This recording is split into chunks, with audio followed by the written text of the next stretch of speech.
Nasa episode 3 na tayo ng kulong sa Africa, si Princess Yiga. Ayan. Kung iba pa nakatuklas nun, pwede kayo mabuang, ma-depress, ang dami yung pwedeng magawa kasi hindi nyo na naman gina-expect. Naga-shaky na gani yung marriage, tapos ganito na naman, no? Naman siya, binalik naman yung pera, kaya sabi ko, balik mo yung pera, day. Hindi ako magpalabot, balik mo yung pera na yan kay pang tuition yan ng mga anak ko, linte ka. Taga dito ka lang pala sa Uganda. Like I said, wala pa din talaga akong idea, guys, kaya hindi man ako nag-iisip ng ganyan sa tao. So, may kilala ako dito ganyan, may mga casual, may mga ate-ate, pero hindi ko na spot on kung sino. Pero ang ginapagtaka ko, ibang klase itong Diablo na to, kay bakit siya magpunta sa manager? Bakit siya magpunta sa building? Imagine guys, 3 malaking tower. Hanapin mo ang manager para magtanong ka kung sino ang may-ari ng unit na yan. Hindi ko pa kilala, pero nakita ko na yung pattern. Kaya mahuli lang din talaga yung isda sa sariling 2023. Ayan yung date natin. Ang pinaka-highlight ng lahat. Maayong bongkag. And good morning sa inyong lahat. Andito pa rin ako sa bedroom ko ngayon kasi it's bed mood sana. Hindi bad mood, bed mood. Kasi nakagising ako, biglang nabasa ko yung message na suspended or walang pasok ngayon. Siguro dahil sa weather. Hindi ko alam kung kailan nagsimula yung ganong klaseng policy ng Pilipinas. Guys, no, na kapag umulan, walang pasok. Pag mainit, walang pasok. Hindi ko alam bakit ganon. Kaya I do remember nung siguro yung mga bagyo, typhoon. Pero yung malakas na ulan, hindi ko alam kailan nagbago ang Pilipinas, guys, pagdating dyan. Kasi I do remember nung nasa elementary kami, sa sobrang lakas ng ulan, you guys, hindi payong ang gamit ng mga nanay namin. Ang gamit nila is yung payong na ginagamit sa mga tindahan, sa kanto. Yung malaki, guys, na rainbow ang kulay, yung maraming kulay. Yung kasya buong classroom. Pag ginamit mo, ganun kalakas yung ulan. Sa init naman, halos simatayin ka, ma-heat stroke ka, pero hindi pwede kayo, may klase kayo. Alas 7 hanggang alas 4 ng hapon. So ngayon, iba na ang panahon, guys. Nagising lang ako na parang makulimlim. Hoy, walang pasok ang buong Pilipinas. Hindi Pilipinas. Walang pasok buong General Santos City, guys. Public school lahat, walang pasok. So anyway, wala tayong magawa kay that's a protocol. Kailangan nating sumunod. But once again, good morning. Welcome once again sa ating episode number 3 or part 3 officially. Ayun. So, ganito ako magchika sa inyo, guys. Very on the spot. Kasi katulad ng sinabi ko sa inyo, may mga bagay sa buhay ko na hindi ko man siya pinagtutuunan ng pansin, pero hindi ko siya makakalimutan kasi it has taught me lessons, okay? Kaya very confident akong magkwento sa inyo tungkol sa mga buhay ko sa Uganda kahit na mag-3 taon na kami dito sa Pilipinas ng mga anak ko. I came back home last night at around 9:30 kasi birthday ng aking brother-in-law, Boss Jerry. Happy birthday once again kagabi. Ayan, nabusog mo na naman kami. And of course, we also had time together, magkakapatid, kasama yung nanay namin. Hindi na namin sinama yung mga bata dahil ubo dito, ubo doon, at iniiwasan namin na magkahawaan. Ayun. At I slept well. I slept until 6 and I have been productive ever since. Oras natin ngayon, no, it is 9:51 ng umaga. Ayan, as you can see. It's November 14, a day before my birthday. Bukas po ang aking araw ng kapanganakan. I was born on this date, on this month, 36 years ago. Tama ba yun? So, alam ko ng atake ng mga basher at hater dyan, no? Na talagang mag-effort, talagang sila mag-type dyan. Hay, 36 ka lang pala. Akala ko kasi 45 na. Okay. Walang problema sa akin mga ganyan na comment, guys. walang problema. Say what makes you happy. Okay? Kasi hindi mo naman ako nasaktan dyan. Hindi mo naman nasaktan kahit na sino dyan. Kaya okay lang. Kung masaya ka, sige go. Wala problema. So, sana ay klaro tayo dyan sa inyo. Naka-microphone po ako ngayon. So, I don't have to struggle sa boses ko. And I wanted to be, communicate clearly. Lalo na nasa episode 3 na tayo ng kulong sa Africa, si Princess Yiga. Ayan. So, natatawa ako guys kasi sa part 1 and part 2 natin. Part 1, we have been viewed like 30,000 times na tayong na-view. Okay, hindi ako natatakot, wala akong dapat ikahiya, hindi ako nahihiya, okay, kung ano man yung malalaman nyo sa mga next episode. Kasi kung ano man ang nangyari na to sa buhay ko, isa to sa may napakalaking lesson na hindi lang ako yung may makukuhang lesson, pati kayo na nanonood. And it happens. Akala nyo sa movie lang, pero hindi, hindi dudong. Pwede mangyari sa'yo to. Ayan, lalo na sa mga babae, no? Mga inday dyan.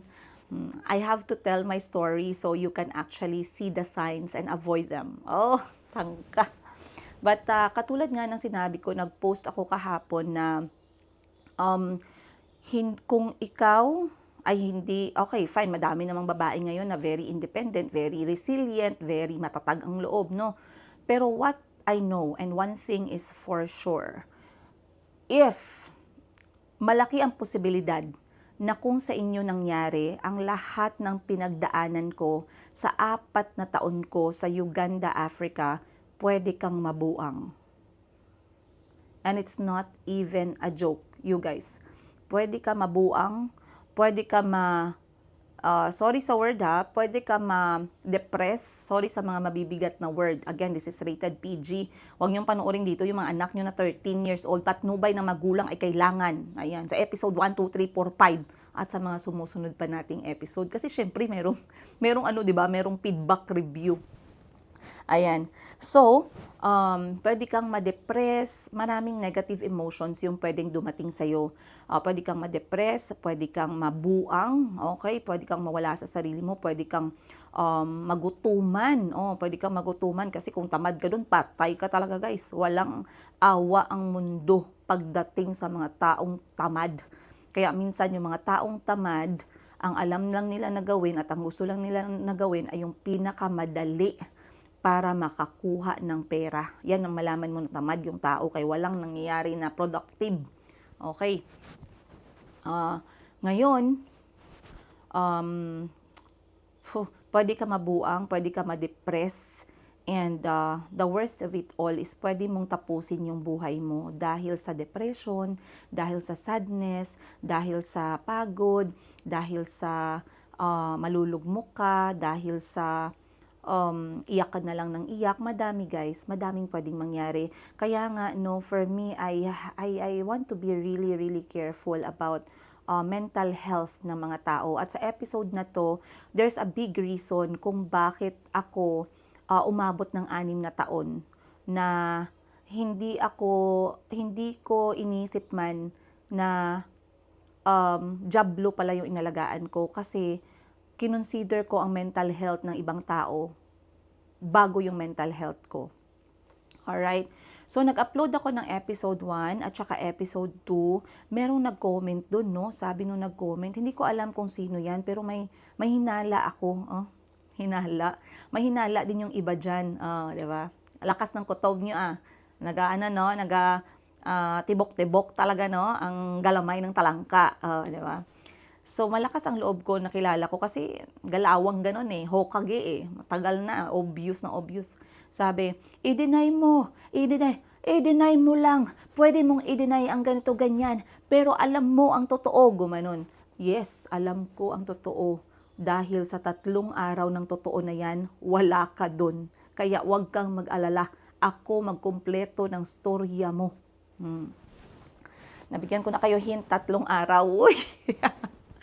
Very exciting talaga tong part 3 natin, no? So, let's flashback. From time to time, guys, silipin ko lang yung camera natin, guys, kung nagagana, ha? Kay ayoko naman na nagakwento ako sa inyo, tapos wala pala nag-record. Hindi na ako magawa ulit. Uy, kay kapoy, magkwento ulit ba? Tapos the same emotion, hindi. So ngayon, let's go back. Mag-flashback tayo dun sa end ng part 2 natin. And I hope lahat ng part 1 at part 2 ay very klaro sa inyo. I believe klarong-klaro siya, lalo na dun sa mga nakasubaybay sa akin nung nasa Africa pa lang ako. Hindi ako sigurado sa mga mosang, sa mga marites na binubuo pa nila yung utak nila at the moment kung klaro ba din sa kanila. Kasi ang pagkaalam ko, pag chismosa, ang gusto lang talaga makuha ng chismosa is yung headline. Ayaw niyang malaman ang punot dulo. Ang headline na ang gusto ko, kaya ang gusto ko i-chismis. Ganon. Ganyan ang mga certified chismosa. Diba? So ngayon guys, let's go back to the end of part 2. And before that, check ko muna. Kalma, kalma, kalma. Iyon. Okay, nag-record tayo. So, may nagsabi sa akin, Madam, hindi na ako makatulong nito, Madam. Nagka-stiff neck na ako, Madam. Tay ko talaga ang part 1, tapos part 2, tapos ngayon part 3. Madam, parang kailangan ko talaga hawak, mahigpit. Madam, hindi ako magkurap. Gumanon. Tawang-tawa ako sa mga comment ninyo. So, part 2 ended with a very good message na maging maingat sa mga tao. 2 beses na akong, may nakilala ako ng mga tao na masasama ang ugali. Pero masama ang ugali, lahat naman tayo, meron tayong konting masamang ugali. Kahit ako guys, mabait ako 80%, yawa man ako 20%.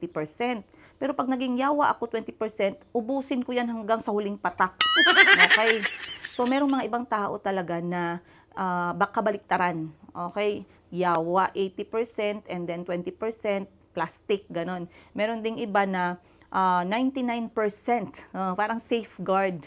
99% ang bacteria sa utak, 1% lang ang nadaanan ng safeguard.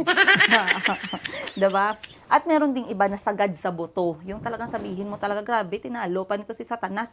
At least si Satanas natutulog pa. Ito parang hindi. Diba guys? So, ang last episode natin, ang last words natin sa episode 2 is yun na nga, natapos ang storya ko dun sa December na bumalik kami ng Uganda. So, let's start our episode number 3, part 3, na nakulong ako sa Uganda, Africa. So, we are now at year 2023. Yes, we are now at year 2023. 2023, January, February, March, April, May. 5. So, nung January 2023, kakabalik lang namin or February na kami bumalik ng mga bata. Hindi ko na masyadong matandaan but we stayed for a longer time dito sa Pilipinas. But when we finally arrived sa Uganda, guys, meron akong nalaman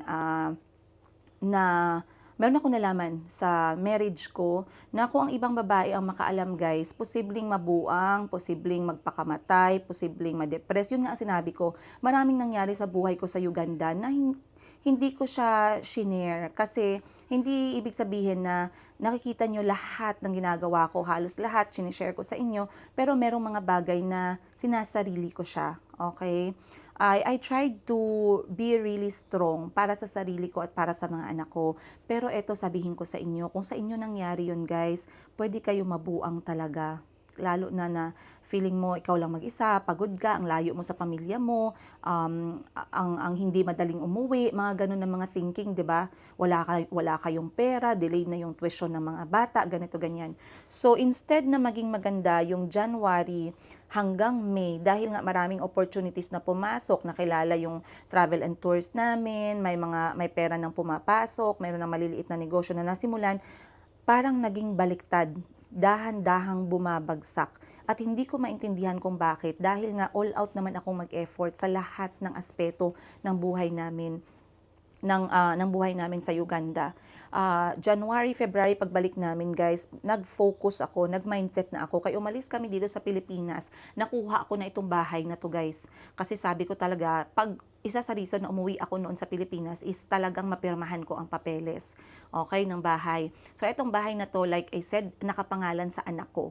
O kung anong arrangement ang ginawa namin dyan, bahala na si Lord. Basta nakapangalan sa mga anak ko tong bahay, hindi sa akin. Pero asikaso ko talaga yan nung bago kami bumalik dito sa Uganda, dun sa Uganda. Then, sabi ko, bakit ganito? Bakit parang negative na yung negosyo? Bakit parang hindi umuusad? Bakit ganito? Bakit ganyan?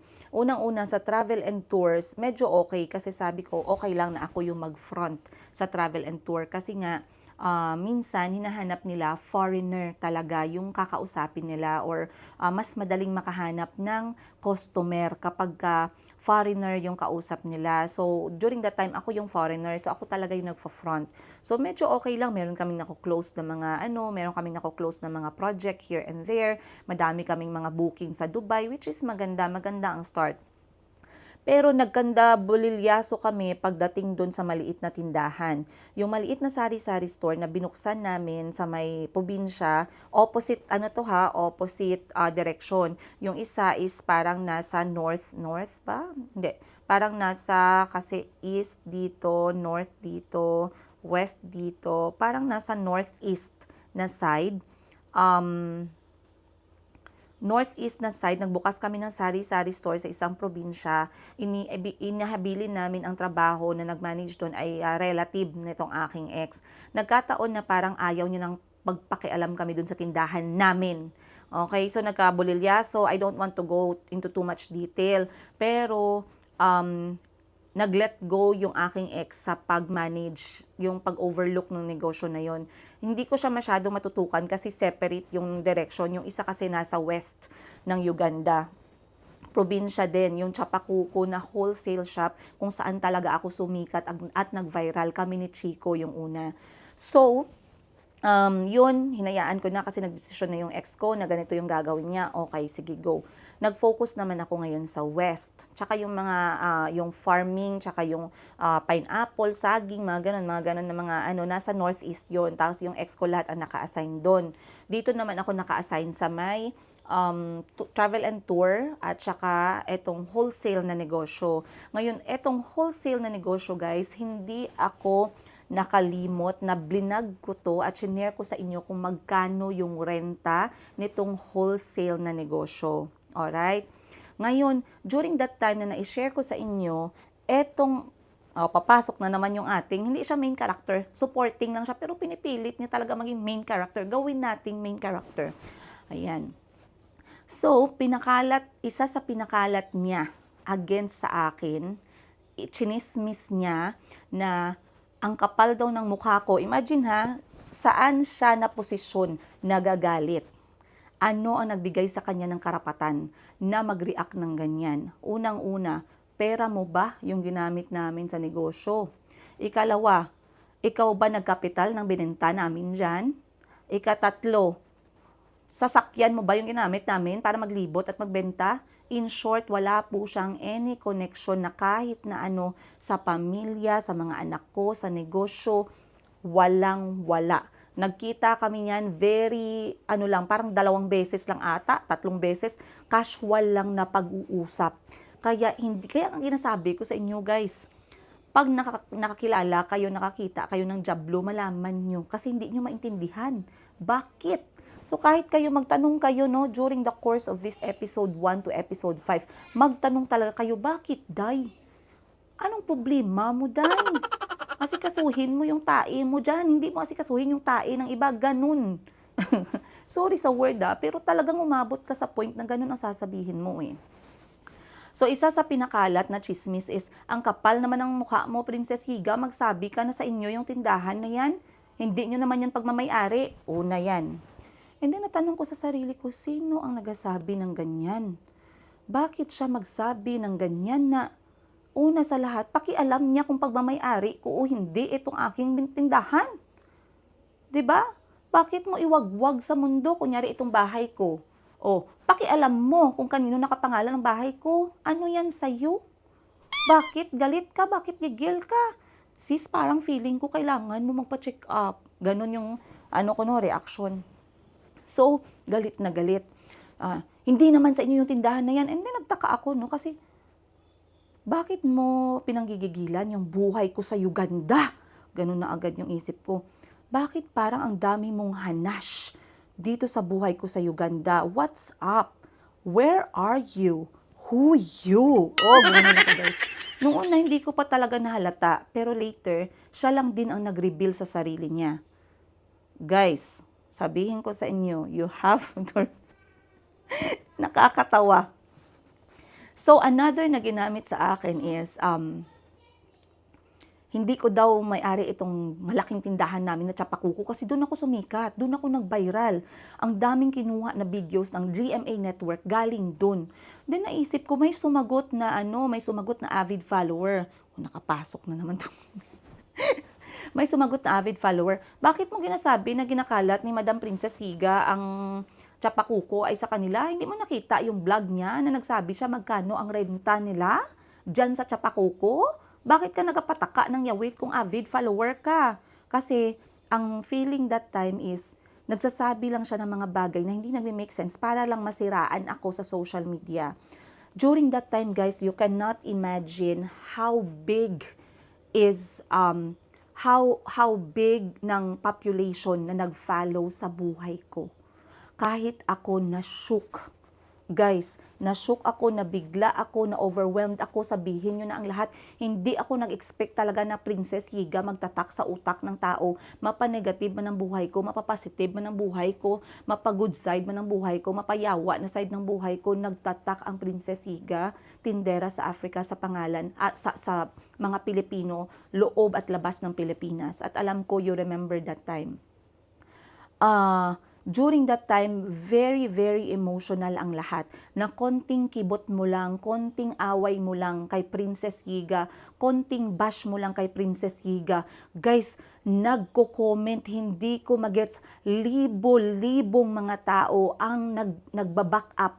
Libo-libong mga tao ang sumasagot para sa akin, lalo na yung mga avid followers ko. Hindi ko na kailangan magsagot kasi sila na ang nagasagot. Umabot sa ganun na point. And para magets ninyo kung gaano ako ka-overwhelmed, let's go back. So, nag-stop tayo ngayon sa February at saka sa March kung saan focus ako sa negosyo. Bumagsak dahan-dahan itong maliit na sari-sari store. Medyo inaangat ko at ng ibang team members ang travel and tours. Medyo, hindi ko na alam yung sa farming na side. Medyo pababa din yung aming business na wholesale after 1 year. Sabihin ko sa inyo mamaya yung business na part.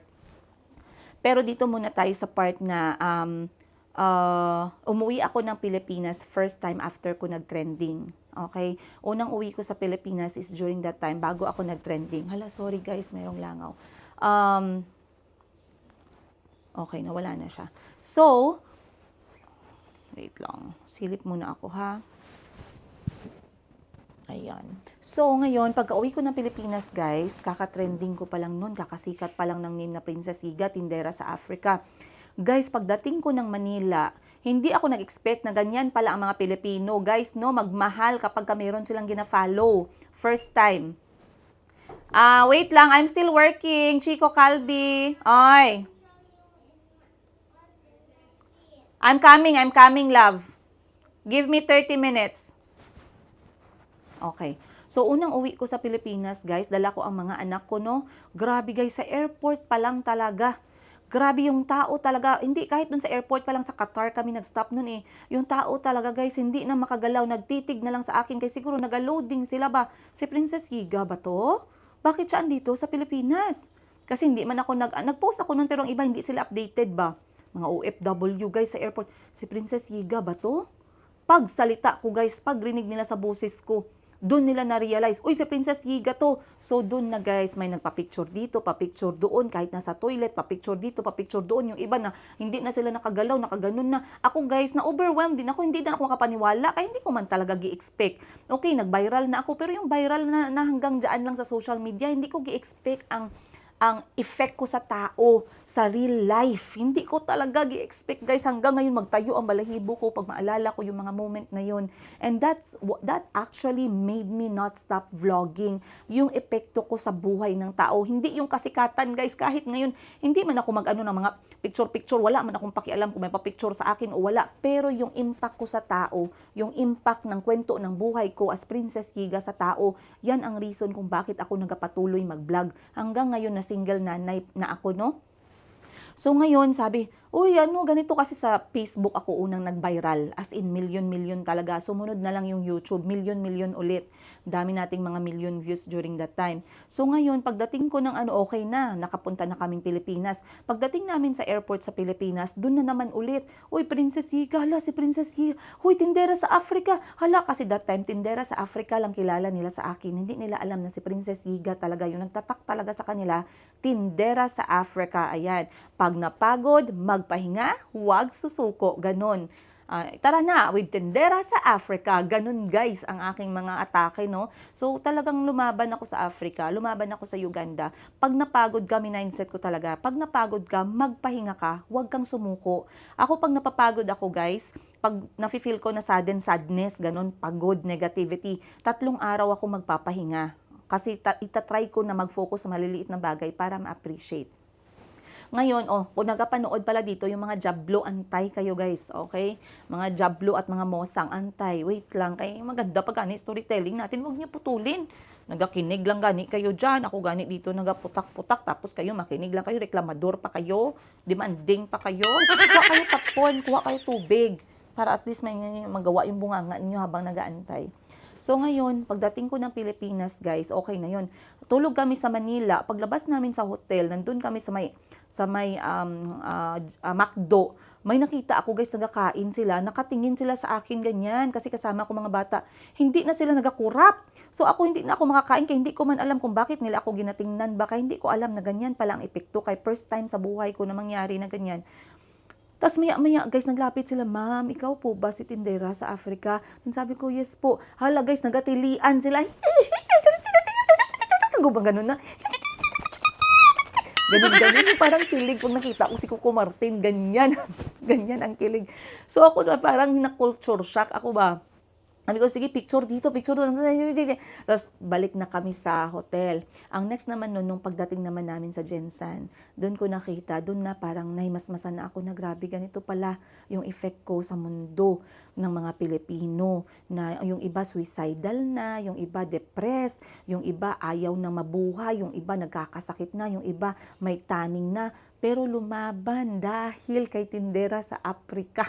Ganun, guys. Grabe talaga yung kwento ng buhay ko guys, no? Kaya hindi ako mahiya sa inyo. Kasi katulad ng sinabi ko sa inyo, kada buka ng bunganga ko, mapanegative man yan, may learning ako sa buhay ko guys. So ngayon, bumalik na kami. Okay, ganyan na, may mga may mga picture taking, ganito ganyan, ginabidyuhan na ako, guys. Dito sa Jensan, alala ko nag-tricycad ako, wala man akong kotse noon. Sakay ko yung mga anak ko, yung nagasunod pala sa tricycad na ginasakyan ko dito sa Jensan kasi yung tricycad namin, pwede mag-upo sa likod, open siya ba? Tricycad or tricycle ba tawag mo dyan. Pero yung pangkanto na tricycle yung motorcycle, hindi yung tricycle namin na talagang closed siya. So ngayon, may nag-video pala sa akin nakasunod na kotse. Hindi ko man makita kung inabidyuhan ako, pero gipost, gitag ako guys. Para man ako doong mga 60 years old kasama kong mga anak ko. Kaya ganyan lang man ako kasimple. Mga t-shirt ko, taon-taon na ganun. Simple lang, wala nang walang maarte-arte. Ngayon sabi, in-upload, natag ako, na-shock ako guys. Kaya buti na lang di ako nagbika-ka doon sa tricycad sa likod, no? Kaya anong mabidyohan. Ang sabi doon sa may video, guys, si tindera sa Africa, guys, sa Jensan, guys, naka-tricycad, grabe ka cool. Ganun ang sinabi. Sorry. Mamaya ka na langaw, makialam ka na naman ba? Okay. So ngayon, I enjoyed my life when I came back here. Hindi dahil doon, kundi dahil yung na-realize ko, grabe pala yung epekto ko sa buhay ng tao. Maraming lumaban dahil nakita nila, napanood nila yung buhay ko hanggang sa nag-fall out ang lahat, hanggang sa nandito ako. So balik tayo ulit. Okay, nasa Uganda na tayo ulit, no? So, nung time na yun guys, kinausap ko na yung aking ex. Balik tayo dun sa business na Chapakuko. Sabi ko kay ex ko, Han, Han. Social, hani, kapang lente ka. Sabi ko, Han, mind you, may mga red alert na to, may mga red flag na, pero hindi ako magbalak talaga na mag-give up. Kahit nung may nalaman ako tungkol sa marriage ko na during that time, sabi ko sa kanya, Han, sabi kong ganun, again, may nangyari na to may natuklasan na ako na kung iba pa, hindi na talaga magbago ang isip. hindi na talaga maglayas agad sa balutan agad or mabuang or something. Ko na kung iba pa nakatuklas nun, pwede kayo mabuang, ma-depress, ang dami niyong pwedeng magawa kasi hindi niyo na naman gina-expect. Naga-shaky na gani yung marriage, tapos ganito na naman, no? So ngayon, kahit ganun, talagang kumapit ako, guys. Kasi bakit ako nagkapit? Sabihin ko sa inyo kung bakit ako nagkapit, ha?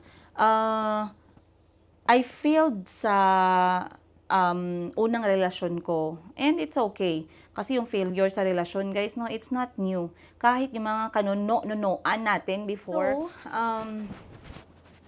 hindi ako nag-ano sa marriage, no? Hindi ako nag-give up sa marriage. Kay nag-fail na ako dun sa unang relasyon ko. At hindi na bago yan, guys, no? Yung mga ikalawang relasyon, nag-fail yung unang relasyon, wala nang bago dyan. Huwag natin gawing big deal yan. Kay kahit yung mga kanunuan natin dati, guys, madaming relasyon ang hindi nag-workout. Huwag natin gawin yan na na i-judge sa tao. Normal lang yan. Hindi kayo nag-workout ang relasyon na magkadugo kayo. Yan pa kaya hindi kayo magkadugo. O, diba? So, hindi kami nag-workout ng tatay ng aking anak na si Kuya Kahil.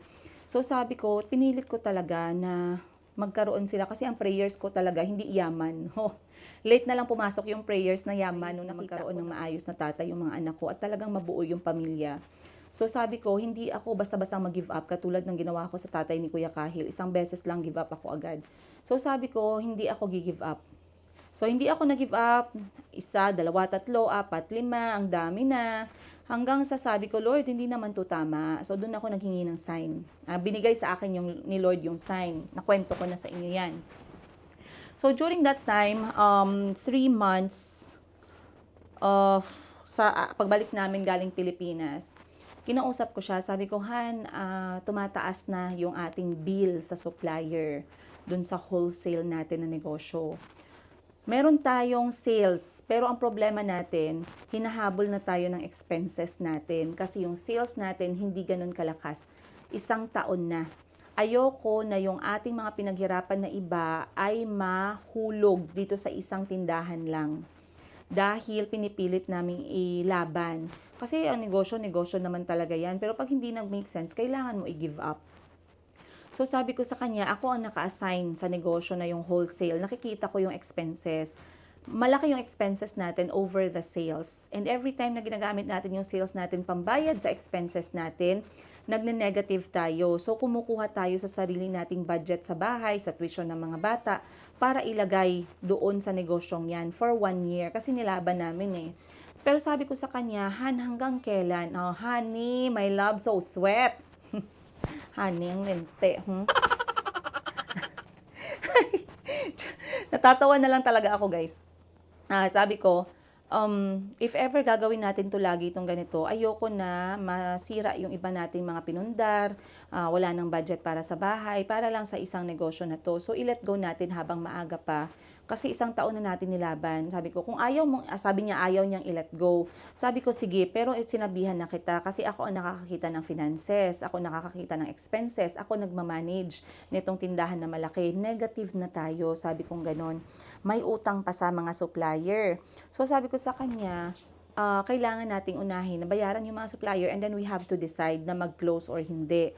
This was around March na. Mas nalalapit na yung araw ng paghiwalay namin ito. Sabi ko sa kanya, okay, sige. Sabi niya, ayaw niyang i-give up kasi nga malaki na din yung napuhunan, ganito, marami na ding effort. Naintindihan ko naman. Pero at least aware siya na kung gusto niyang ilaban itong negosyong to, susuporta ako. Pero hanggang kailan? At least aware ka na ganito yung standing natin after 1 year. Pwede mong sabihin na, sige, try pa natin, another year pa or 2 years na lang. Igapang natin, bahala na magpatak ang dugo. Okay? Igapang natin. Sige, walang problema. Basta aware ka. Kasi ayoko na bumagsak yung negosyo na hindi ka aware kung bakit bumagsak. Kaya lagi ko siyang ina-update after 6 months, after 1 year, ganon, yung status ng mismong negosyo in general. At meron akong record nun, manual at computer. Nilalagay ko lahat para pag nagtanong o nag-usap kami, may ipapakita ako sa kanya na araw, ganito yung sales, ganitong week, ganitong month, ganito lang yung sales, yung expenses natin, ganito, yung ano natin, bill natin sa supplier, ganito. So, some people Sam Jablo did a lot of chismis dahil nakita niya yung pag-boom ng buhay ko, pero hindi niya naisip yung sacrifices behind doon. May mga Jablo na ginusto yung buhay ko, hindi daw inggit, pero high blood sa akin. Ginusto yung buhay ko, pero hindi niya makaya yung pinagdaanan ko. Diyan pa lang sa mga galawang Hokage niya, baka naku, hindi ko lang alam anong posible niya gawin sa buhay niya pag nakatayo siya as Princess Yiga. Okay. Kaya sabi ko, hindi alam ng tao ang sakripisyo pag nagnegosyo ka. Lalo na pag nagnegosyo ka sa Afrika. Pag nagnegosyo ka sa Uganda, sobrang hirap. Sobrang hirap, you guys. At ang mayaman, pag nagtanong kayo no sa mga lokal, sino ang mayaman dito? Mayaman sa kanila guys is hindi nakasali dyan ang mga negosyante. Negosyante dyan, enough lang yan pampakain sa sikmura. Hindi yan siya pang mayaman. Ang mayaman dyan, yung mga iba, yung mga status. And if you know what I mean, ito yung mga status na, nakaupo sa upuan ni Glock 9. Masyado na talagang shaky, pero nilaban ko. Like I said, wala akong any signs na mangyayari yung mangyayari. No, kasi nga, sabi ko, nasa akin naman yung buong pamilya, hinawakan ko naman pati yung anak niya sa una. Ano pang reason, 'di ba? Tumatayo naman kami ng negosyo, may sarili naman akong pera, hindi naman ako boplax, inaalagaan ko naman yung mga bata, maayos naman yung bahay, nag-aambag naman ako sa gastusin. At during that time guys, dahil nga ako yung nagva-vlog na, mas malaki na yung income ko sa kanya nung nasa Uganda ako noon. Kasi nga, syempre, milyon-milyon yung nanonood ng mga views ko, 'di ba? Ng mga stories ko, mga kwento-kwento. Isa pa talaga yan sa gikainggitan sa akin. Okay? I-deny man nila, whatever. Pwede ka mag-deny na hindi ka inggit. Pero explain mo na lang sa akin kung bakit ka ganyan, be. Bakit ka naging jablo sa buhay ko? Ganun ba, no? Prangka na tayo. Sige, explain mo lang kayo. Makinig ako kayo. Hindi ko talaga maintindihan ba? Ganon. So, isa pa sa ginamit na pagsira sa akin, guys, ay yung bahay. Bahay na binigay sa akin ng aking ex-tatay ng mga anak ko after naming magpakasal. Nag-effort siya, day. Ibayaran niya talaga, day. Kaya sabi niya sa akin, eto, regalo ko sa'yo. Oy, nagbukad-bukad ang ano ko, day. Nagbukad-bukad ang atay ko, batikolon. Ayan, pati ang small intestine at large intestine, guys, nagbukad. Hindi lang puso nagbukad, guys. Lahat ng organs ko na major. O, diba? Bigyan ka ng bahay, ganyan. Amo na sa magpakilig sang babae, subong. Bigyan mo ng bahay. Ayan, bigyan mo sose. Hindi naman sose ng alkansya ang ibigay mo. Sose ng bahay, o, diba? Ganun ba, no? Yung stability ba? Yung stability na ginatawag. I will not even say sose ng kotse. Kotse for what? Gasto pa yan sa gasolina. Tapos, pagbenta mo yan, yung 500,000 mo nabili mo ng kotse, benta mo lang 100,000. It's not an investment. So, pagbigay ko ng susi, nag-upload pa ako noon. Maraming salamat. I love you. I love you, Jojo. Ganyan. So, syempre, in love pa yung lula ninyo. Hindi man ako mag-deny. Nag-abot man talaga ako sa ganyan na stage. Kayo talaga. So, ngayon, sabi ko sa kanya, oh, salamat, ganito, ganyan. So, very proud ako kasi bahay namin na mga anak ko. Ganyan.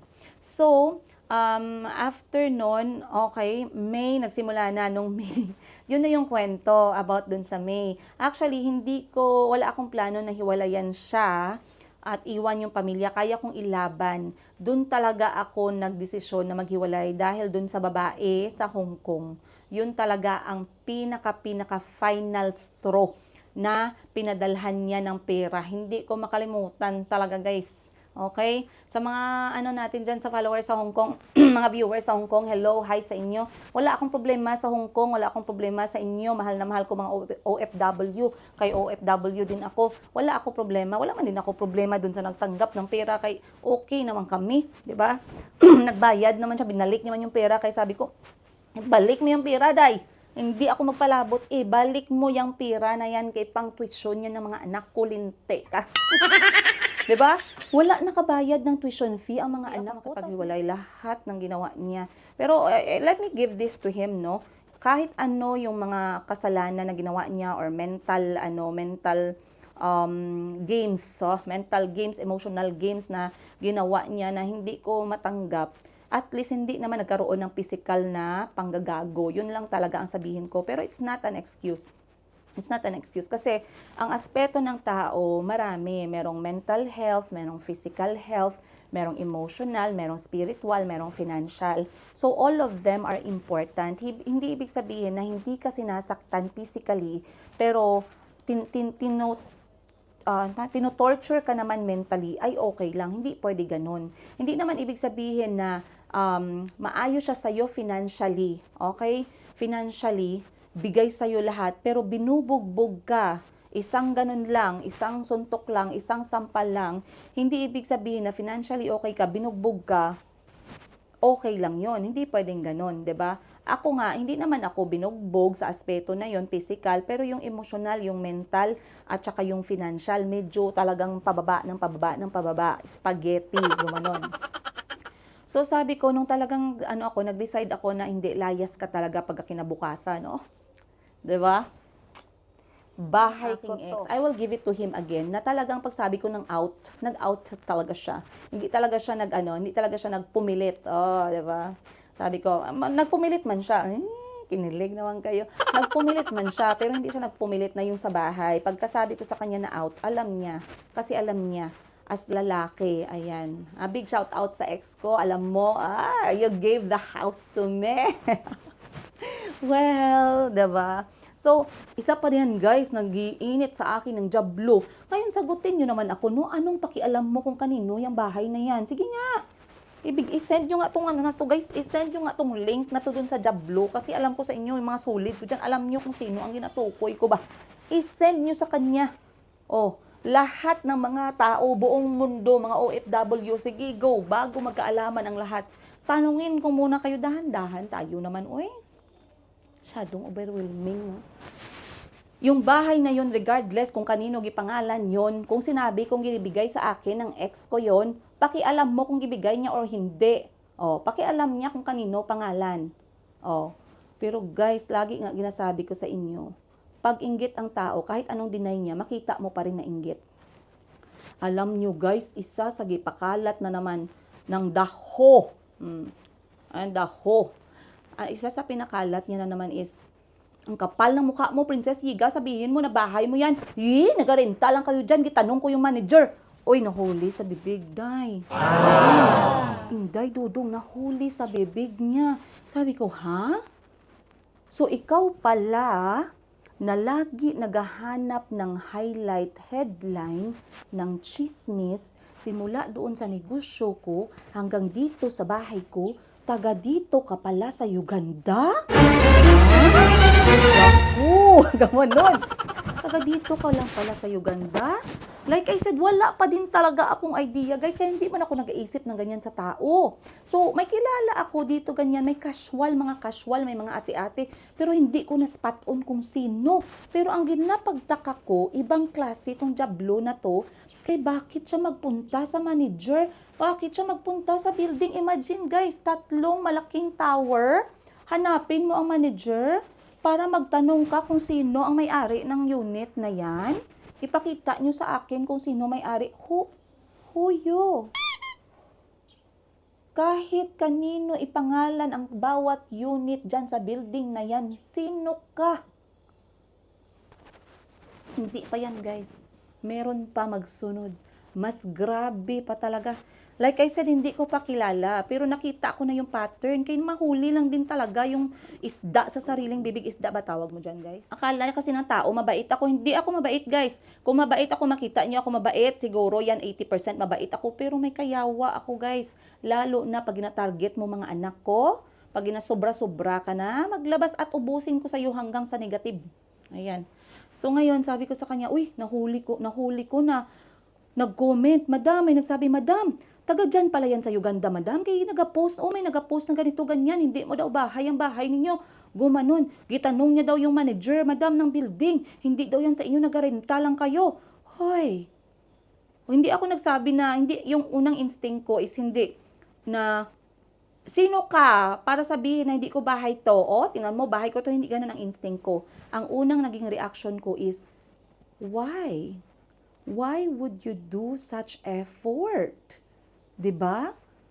Wala akong pakialam kahit kanino nakapangalan ang bahay ng tao. Kung sinabi niyang bahay niya yan, okay, good for you. I'm happy for you. Wow, that's an achievement. Wow, that's nice. I will be motivated. I will be inspired. I should be able to learn from you. Ganun yung aking magiging reaction pag nalaman ko ang isang tao ay may bahay at sabihin niya bahay niya yan. Hindi ako mag-go ng all this effort and length na kunyari itong kapitbahay ko magsabi, let's say, 4 houses, 5 houses, or dyan sa kabilang kanto, nagsabi na, uy, ang ganda ng kotse ko ba? Ganyan. Gcash ko yan doon sa BYD. Ang ganda, di ba? Grabe, pangarap ko talaga yan. Hindi ako mag-go ng all this effort na magpunta ako ng BYD or Nissan or Toyota at magtanong ako doon ng, Sir, may bumili ba dito, sir, na taga ganitong subdivision, sir? Ganito po ang kanilang, sir, house number. Kaya, no, let's say, may details ka, no? Ganito po ang kanilang house number. Ang trabaho po ng mag-asawa, ganito, ganyan. Totoo ba, sir, nga nagbili sila sa inyo dito ng kotse, brand new, Gcash nila? Maganon ka ba sa tao? Hindi, guys, not unless may problema ka sa utak mo. Not unless utak talangka ka. Yes. Ipadulot ko talaga sa iyo itong words na to. At kung hindi ka pa din mahimasmasan, ay, kawawa yung mga tao na nasa paligid mo, day. Ako, mag-sorry lang ako daan sa mga tao na masunod, mabektima, pero ako hindi mo na ako mabektima, day. Kung nagpahambol ako doon sa Uganda dahil inisip ko ang mga anak ko, ngayon anak ko pa rin ang paglalaban ko. At huwag kang mag-alala, may mga nangyari na hindi mo alam. Kulang ang kwento mo, day. Okay? Kulang. Let me fill you in para malaman mo. Kasi nagkwento ka, yes. Pero may kulang. Dapat malaman ng tao yung kulang. So, may nag-comment ngayon recently, few days ago. Sige, i-deny mo pa. Kaya mong i-deny pero hindi mo matatago. Huwag kang mag-alala. Lalabas din ang katotohanan. Sino nagsabi sa iyo na mag-deny ako? Like I said, pakinggan mo yung kwento ng kulong si Princess Higa para masundan mo kasi may mga araw na absent ka. May araw na hindi mo nakita kung ano ang nangyari, pero may nakakita, pero may alam, 'di ba? At alam mo sa sarili mo kung ano at kung sino ang mga tao na naka-witness ng lahat ng to. Alright. Maliban pa kay ex na naging supportive. Yeah. Or, follow nyo ba ang ibig kong sabihin dito? These are the things that I did not tell you. Kasi ayokong magpahiya, ayoko na magsira ng tao. Pero ang ginawa kasi, the past 2 months, lumaki ang ulo eh. Ang style is, hindi yan nalaban si Princess Higa, huwag kayong mag-alala. Duraan nyo, tapakan nyo, ilubog nyo, iduslakin nyo left and right, 360 degrees, hindi yan siya maglaban. Well, yan ang akala mo. Diba? Ngayon na maglaban ako, sige, masaya. O, diba? So ngayon, sabi, hindi mo man yan bahay, nag-post. Nagpunta ako sa manager dyan, ang manager mismo nagsabi na nagarenta lang kayo dyan.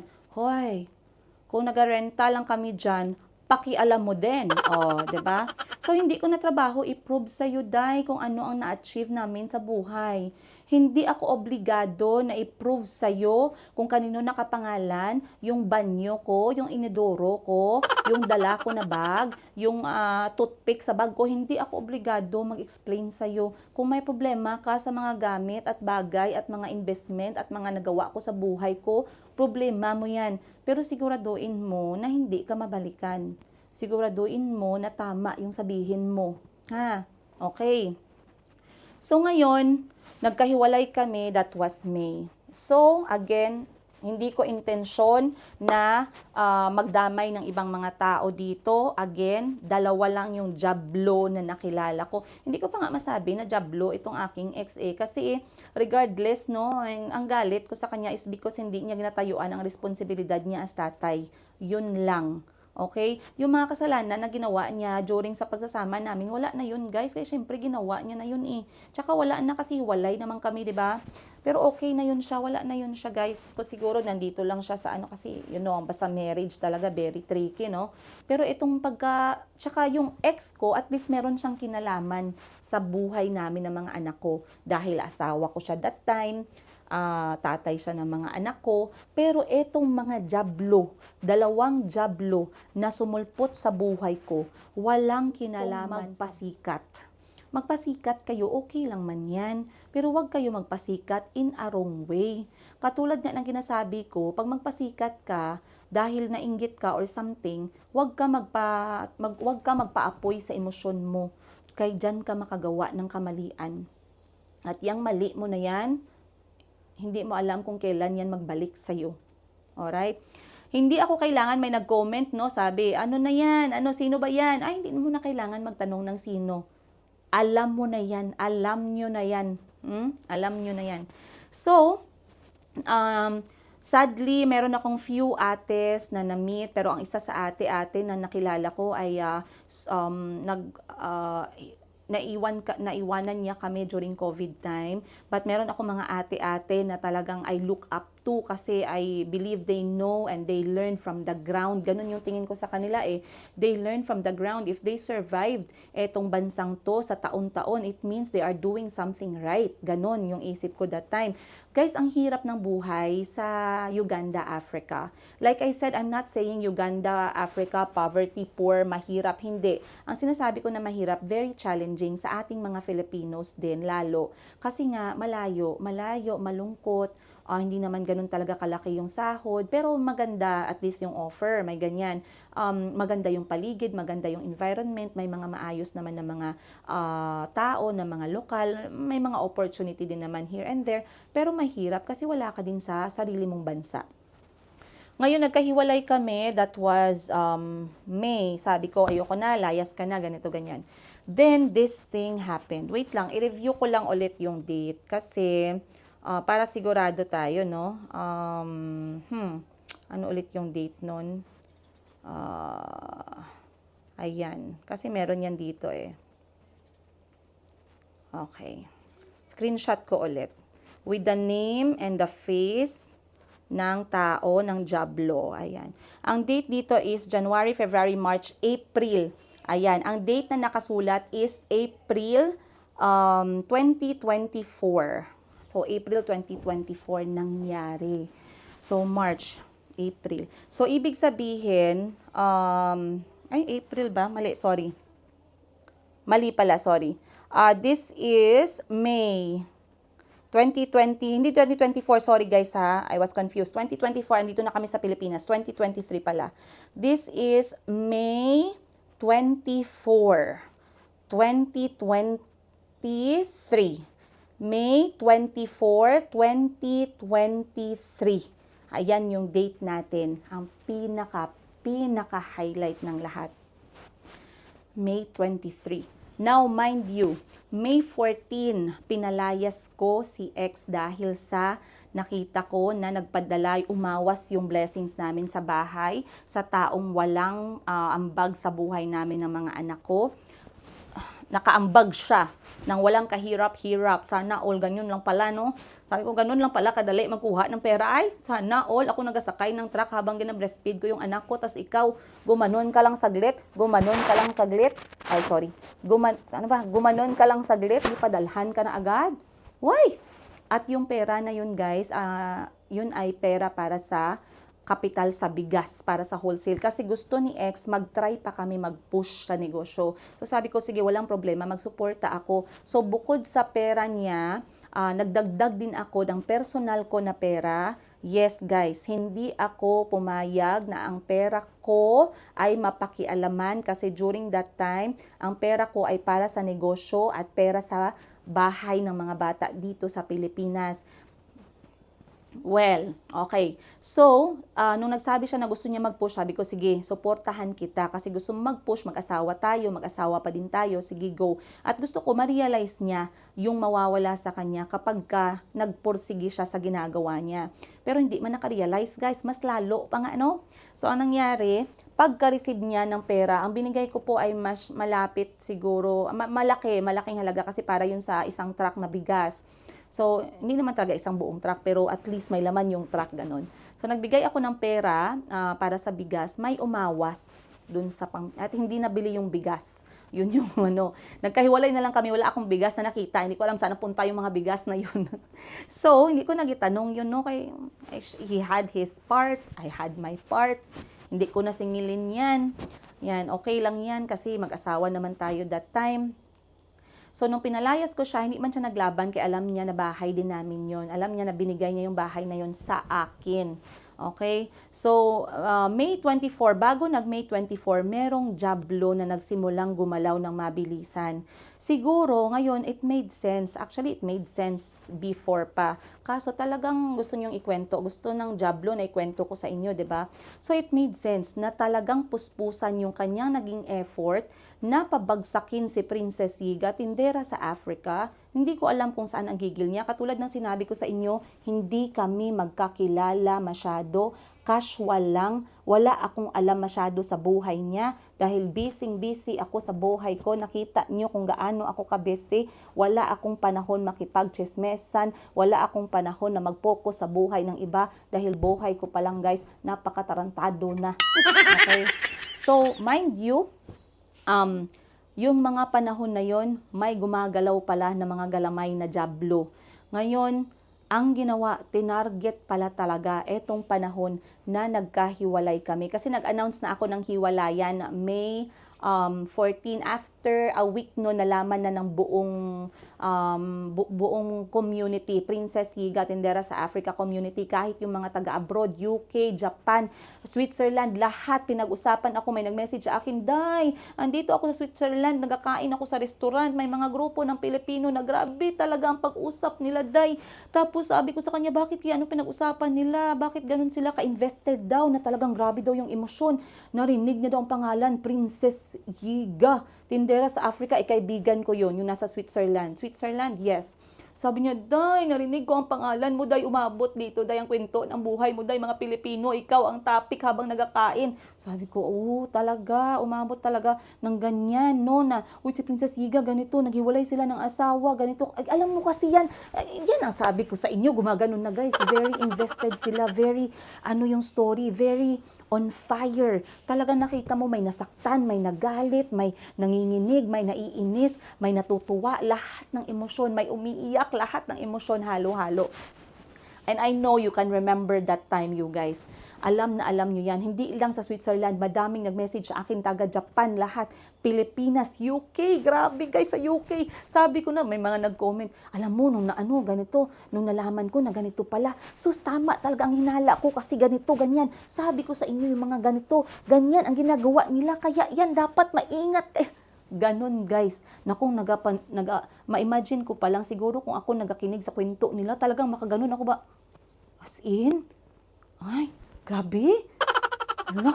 Makaganon ka talaga kasi talagang invested ang tao.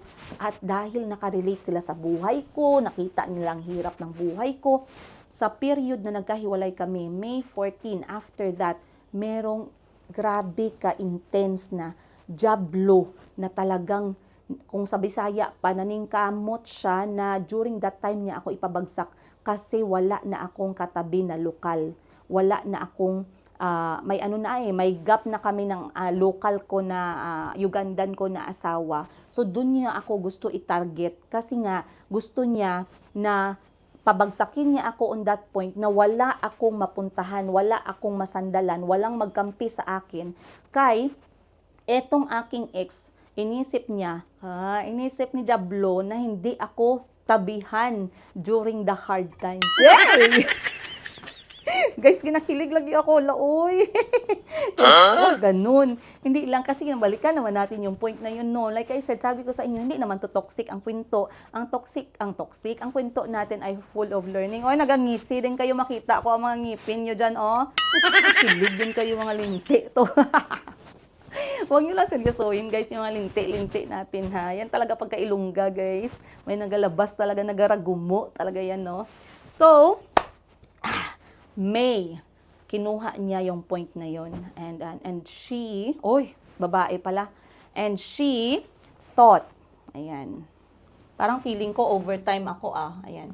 And she thought that that was the weakest point sa buhay ko. Hindi niya alam na bago nangyari yon, ang dami nang nangyari sa buhay ko sa Uganda, hindi nga ako nag-give up. Hindi nga ako nagpisok-pisok ng mata ko. Hindi nga ako nabuang. Hindi nga ako na-depress. Hindi nyo nga ako nakita na nagpalimos ng makaawa sa inyo. How much more that point?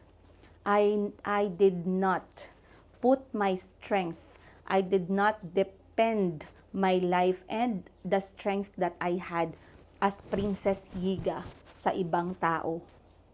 I love my family. I love my sisters. I will die for my children. Pero guys, I have my own strength. At yun ang hindi niya nakita during that moment. So, ang next natin na episode 4. Tapusin natin ang episode 3 kaya baka ma-overwhelm kayo. Dahan-dahan lang guys. Katulad ng sinabi ko, palapit ng palapit, mas exciting. Sa episode 4, magsisimula. Kasi nangyari ang kulong-kulong issue na yan. Ang pinaka-peak na araw is May 24th. 2023.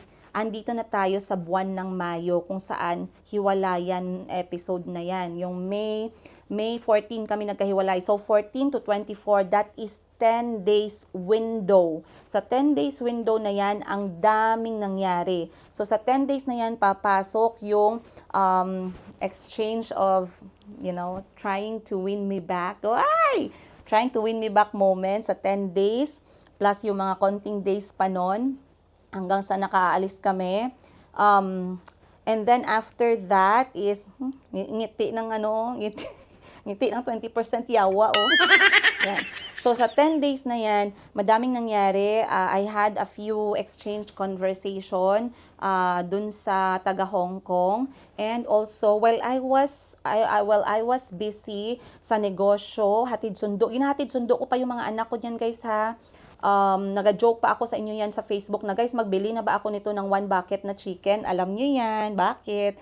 So sabi ko, hatid sundo ako in 10 days, hatid sundo sa mga anak ko in 2 weeks time. Hatid sundo sa mga anak ko, breastfeeding, nagabenta, hindi ako naga-breastfeed that time, nagabenta, naga-check ng negosyo, naga-content creating, nagalibot kami sa mga local tourist spots para mag-vlog, kasama ko si Joseph, si Timothy, gumawa kami ng kanta, I was also spending time with my good friend, Maring Sara, I was making vlogs with her. Hindi na muna natin ipasok si Auntie Jablo, mamaya na yan siya. So, para hindi kayo masyado malito. Sa 10 days na yan, I was so occupied kasi ang daming nangyari. But I was okay. I was tough. I did not let it get to me. I kept going. I focused on where I can really, maging productive at maging useful para sa mga anak ko. Sa 10 days, it was very busy. Talagang nakafocus ako doon na hindi ko na-foresee ang mga sumusunod na mangyayari. Hindi ko siya nakita. Yes, naramdaman ko pero hindi ako nag-focus doon kasi sabi ko, wala lang to, langaw lang to, ganun lang, langaw, ganun lang. Okay, pero meron na ang mga signs kasi nga sabi ko sa inyo, nagpo-post social media na sinisiraan ako about sa mga negosyo namin. Hindi totoo yung ganito, hindi totoo yung ganyan. Pakialam mo kung hindi totoo. 'Di ba? Kaysa naman ako pa magpunta doon, maghanap ako ng papeles, ipakita lang sa iyo. Huyo. Gusto mo mag-chismis, ang pakalat ka ng chismis, magkuha ka ng proof mo. Sabihin mo, hindi ko bahay itong sa Uganda, magkuha ka ng proof mo na hindi sa akin yan. Bakit mo ako sabihan na magpakita ka ng proof? Binigyan mo pa ako trabaho? Ikaw na nga dyan ang chismosa na gigil sa buhay ko, hindi man kita kilala, tapos utosan mo pa ako, hoyo. 'Di ba? So, hindi ko talaga yun gibigyan ng atensyon and it caught me off guard. And then, because it caught me off guard, this is what's going to happen next after that 10 days. I will see you guys sa next natin na episode. Pinaka nag-aapoy, highlight, nag-promise ako sa inyo na wala akong ititirang kwento. It is very fresh sa utak ko since day 1, every minute of that day. Talagang malalaman ninyo lahat ng natutunan ko, lahat ng nakita ko, lahat ng narinig ko, lahat ng naramdaman ko in that next episode. Again, kating-kati ako sabihin sa inyo, pero hindi kaya guys. Masyadong mahaba, as you can see ngayon pa lang. And I know, let me know what you think. Punta ulit kayo sa Facebook, doon tayo magchikahan. Facebook page Tindera sa Africa with almost 600,000 followers. Doon nyo ako chikahan. Mga mosang, mag-invest kayo ng oras. Katulad ng sinabi ko, be a marites, be a chismosa with a brain. Okay? Para hindi ka magmukhang tanga, hindi ka magmukhang bobo, hindi ka magmukhang oto-oto. Be a chismosa with a brain. Spread word, spread what. Wala tayong mabuhat dyan. Kay chismosa is chismosa. Kahit noong unang panahon may chismosa. Pero yung chismosa naman na may utak. Okay? Much love you guys, Princess Yiga. Maraming salamat. I cannot wait to see you sa episode 4 natin. Magsisimula ang ating kwento ng May 24, 2023. Abangan. Much love, Princess Yiga. I love you guys and see you sa next episode.